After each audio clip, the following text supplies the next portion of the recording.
नमस्कार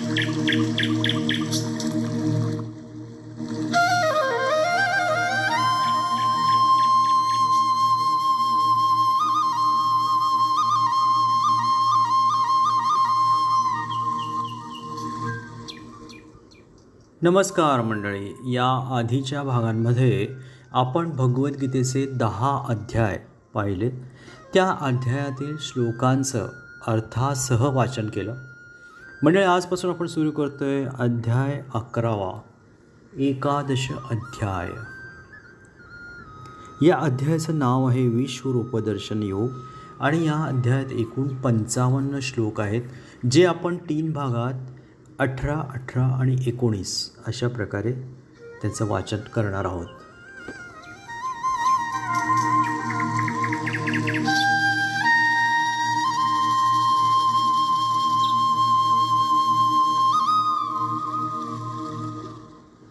अर्जुन उवाच मत् अनुग्रहाय परमं गुह्यम् अध्यात्मसन्निधं यत्तत्त्वयोक्तं वचः तेन मोहोऽयं विगतो मम.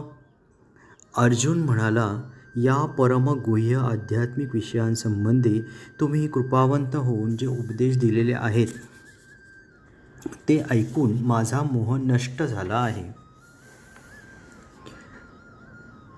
भवाप्ययो हि भूतानां श्रुतौ विहितरशो मया त्वत्ताः कमलपत्राक्ष महात्म्यमपि च अव्ययम्. हे कमलनयना, जीवांच्या उत्पत्ती आणि लयाविषयी मी तुमच्याकडून सविस्तरपणे ऐकले आहे आणि मला तुमच्या अगाध अव्ययी महात्म्याची अनुभूतीही झाली आहे. एवमेतत् यथा अर्थत्वम् आत्मानं परमेश्वर द्रष्टुम् इच्छामि ते रूपम् ऐश्वर्यं पुरुषोत्तम. हे पुरुषोत्तम, हे परमेश्वर, तुम्ही स्वतः वर्णन केल्याप्रमाणे तुमचे मूळ स्वरूप मी जरी माझ्यासमोर पाहत असलो तरीही या प्राकृत सृष्टीत तुम्ही कसे प्रविष्ट झाला आहात हे मी पाहू इच्छितो. मला तुमचे ते रूप पाहण्याची इच्छा आहे. मन्यसे यदि तत्शक्यं मया दृष्टम् इति प्रभो योगेश्वर ततो मे त्वं दर्शयात् आत्मानम् अव्ययम्. हे प्रभो, मला तुमचे विश्वरूप पाहणे शक्य आहे असे जर तुम्हाला वाटत असेल तर हे योगेश्वरा, तुम्ही कृपया ते आपले अमर्याद विश्वरूप मला दाखवा. श्री भगवानुवाच पश्य मे पार्थरूपाणि शतशोऽथ सहस्रशः नानाविधानि दिव्यानि नानावर्णाकृतीनि च. श्री भगवान म्हणाले, हे अर्जुन, हे पार्थ, आता माझे ऐश्वर्य पहा. अलौकिक आणि नाना वर्णांनी युक्त अशी माझी सहस्रावधी रूपे पहा. पश्यादित्यान् वसून् रुद्रान् अश्विनी मरुतः तथा बहूनि अदृष्टपूर्वाणि पश्य आश्चर्याणि भारत. हे भरतश्रेष्ठ, आदित्य, वसु, रुद्र आणि अश्विनी कुमारांच्या विविध रूपांना आणि इतर सर्व देवतांना या ठिकाणी पहा. यापूर्वी कोणत्याही मनुष्याने कधीच न पाहिलेली किंवा न ऐकलेली अनेक अद्भुत रूपे पहा. एहैकस्थं जगत्कृत्स्नं पश्चाद्य सचराचरं मम देहे गुडाकेश यच्च अन्यत द्रष्टुम इच्छामि. हे अर्जुना, तू जे काही पाहू इच्छितोस ते आता माझ्या या देहामध्ये पहा. तू आता जे काही पाहू इच्छितोस आणि भविष्यामध्ये तुला जे काही पाहावयाची इच्छा असेल ते सर्व हे विश्वरूप प्रगट करू शकते. संपूर्ण चराचर या एकाच ठिकाणी स्थित आहे. न तू मां शक्यसे द्रष्टुम अनेन एव स्वचक्षुषा दिव्यं ददामि ते चक्षुः पश्य मे योगमीश्वरम्. परंतु तू स्वतःच्या वर्तमान नेत्रांनी मला पाहू शकणार नाहीस, म्हणून मी तुला दिव्य नेत्र प्रदान करतो. माझे योग ऐश्वर्य पहा. संजय उवाच. एवम् उक्त्वा ततः राजन् महायोगेश्वरो हरिः दर्शयाम आसपार्थाय परमं रूपम ऐश्वर्यम.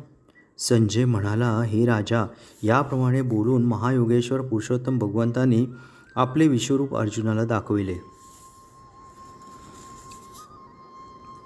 अनेक वक्त्रनयम अनेक अद्भुत दर्शनम अनेक दिव्य आभरणम दिव्य अनेक उद्यत आयुधम दिव्य माल्य अंबरधरम दिव्य गंध अनुलेपनम सर्व आश्चर्यमयम देवम अनंतम विश्वतः मुखम. अर्जुनाने त्या विश्वरूपात असंख्य मुखे, असंख्य नेत्र, असंख्य अद्भुत दृश्ये पाहिली. ते रूप अनेक अलौकिक अलंकारांनी विभूषित झालेले आणि अनेक दिव्य शस्त्रांनी सज्ज झालेले होते. त्या विश्वरूपाने दिव्य वस्त्रे आणि माळा धारण केल्या होत्या आणि अनेक दिव्य सुगंधी द्रव्यांचा त्याच्या शरीराला लेप दिला होता. ते विश्वरूप सर्वथा अद्भुत, तेजस्वी, अनंत आणि सर्वव्यापी होते. दिवि सूर्यसहस्रस्य भवेत् युगपत् उत्थिता यदि भाः सदृशी सा स्यात् भासः तस्य महात्मनः.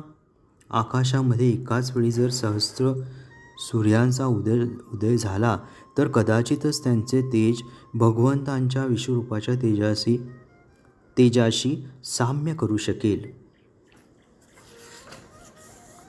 तत्र एकस्थं जगत कुत्स्ननं प्रविभक्तं अनेकथा अपश्यद् देवदेवस्य शरीरे पांडवः तथा. त्यावेळी अर्जुनाने भगवंताच्या विश्वरूपामध्ये एकाच ठिकाणी स्थित असलेली परंतु अनंत ग्रहांमध्ये विभागलेली ब्रह्मांडाची विस्तृत रूपे पाहिली. ततः स विस्मयाविष्टो दृष्टरोमा धनंजयः प्रणम्य शिरसा देवं कृतांजलिरत् भाषत.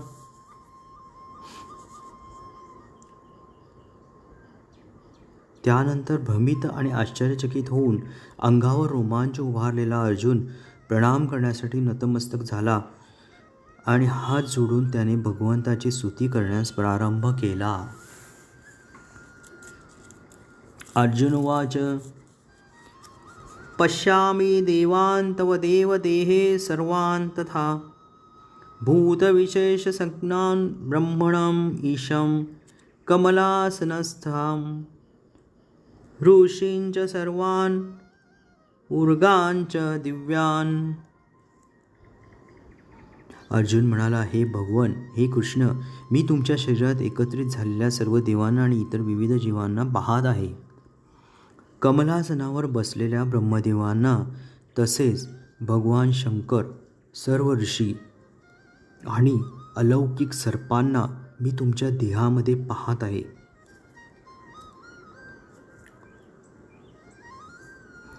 अनेक बाहोदर वक्त्र नेत्रं पश्यामि त्वां सर्वतोऽनन्तरूपं नान्तं न मध्यं न पुनः तवादिं पश्यामि विश्वेश्वर विश्वरूप. हे विश्वेश्वर, हे विश्वरूप, तुमच्या देहामध्ये मी अमर्यादित आणि सर्वत्र पसरलेल्या असंख्य भुजा, उदरे, मुखे आणि नेत्र पाहत आहे. तुमच्यामध्ये मला आदि, मध्य आणि अंत असे काहीच दिसत नाही. किरीटिनं गदिनं चक्रिणं च तेजो राशिं सर्वतो दीप्तिमन्तं पश्यामि त्वां दुर्निरीक्ष्यं समन्ताद्दीप्ताम् अर्कद्युतिम् अप्रमेयम्. तुमचे रूप अत्यंत तेजपुंज असल्याने ते पाहणे कठीण आहे. हे तेज प्रज्वलित अग्नी किंवा सूर्याच्या अपरिमित तेजाप्रमाणे सर्वत्र व्यापलेले आहे. तरीही अनेक मुकुट, गदा आणि चक्राने सुशोभित झालेले हे कांतिमान रूप मी सर्वत्र पाहत आहे. त्वम अक्षरं परमं वेदितव्यं, त्वम अस्य विश्वस्य परमनिधानं, त्वम अव्ययः शाश्वत धर्मगोप्ता सनातनः, त्वम पुरुषः मतः मे. तुम्ही परम आद्य अक्षरज्ञेय आहात. या संपूर्ण विश्वाचे परम आश्रयस्थान तुम्ही आहात. तुम्ही अव्ययी आणि पुरातन आहात. तुम्हीच शाश्वत धर्माचे पालक पुरुषोत्तम भगवान आहात, हे माझे मत आहे.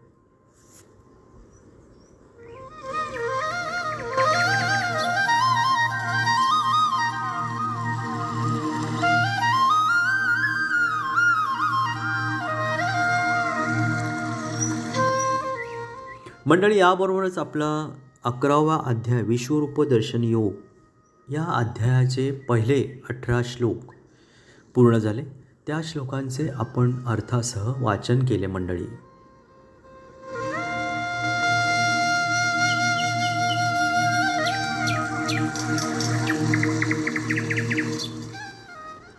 ओम नमो भगवते वासुदेवाय.